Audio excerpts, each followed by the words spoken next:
Okay, this is a quick A-B comparison. This is a Pyle PDMIC58 microphone going into a Zoom H4n Pro recorder, and the level is set at a manual setting of 50%. I'm going to apply now the pop filter. This is one of those foam pop filters. Okay, this is the Pyle PDMIC58 with the foam pop filter, and this is to see how different the sound is.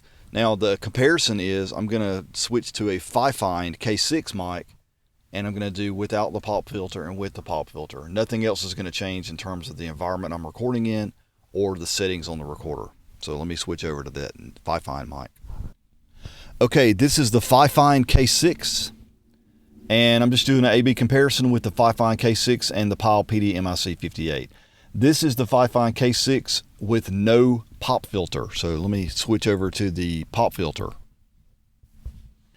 Okay, now I've added the foam pop filter to the FiFine K6, and this is how it sounds. So let me tell you about my recording environment. I'm actually sitting in a parking lot in an F-150 with the windows rolled up and the engine turned off. So I won't be recording in this environment long because it gets too hot, but I did want to check to see how these two mics sound in this environment.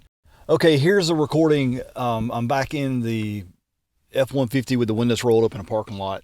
You may hear motors go by, cars go by. What I want to do is a rejection or off-axis rejection test with these two microphones. And I'm going to use the pop filter for both microphones because I like the way it sounds, and that's also how I'll be using it when I actually use these mics. So I'm going to do it a real world test. So this is the Pyle PDMIC58. The microphone's pointed directly at my mouth. I'm holding it in my hand. I'm going to turn the microphone around and talk basically into 90 degrees away off axis. So, or I guess 180 degrees off axis. So hang on a second. Okay, now this is me talking exactly 180 degrees off axis of the Pyle PDMIC58. Now I'm going to turn the microphone sideways, and I'm going to talk 90 degrees off axis. Okay, now I'm talking 90 degrees off axis of the Pyle PDMIC58, 90 degrees off axis. So let me return it back to on axis.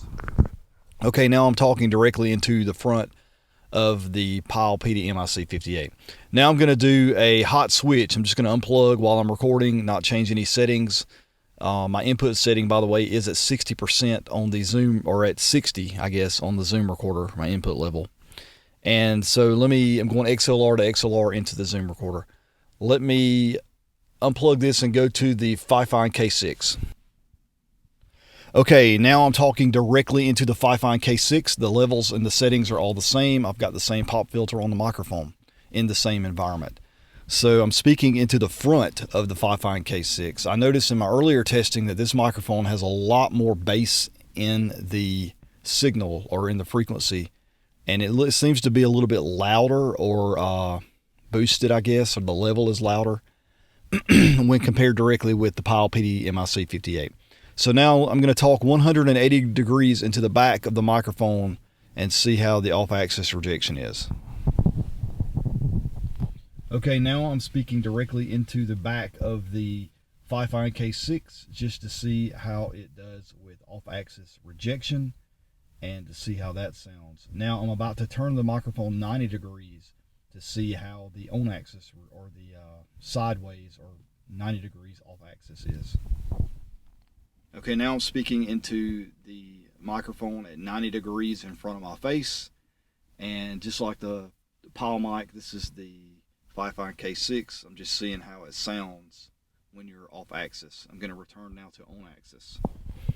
All right, now I'm back with the microphone pointed directly at my mouth, holding it in my hand, speaking inside of a vehicle in a parking lot with the windows rolled up. So that might be why you hear cars going by, if you can even hear it at all.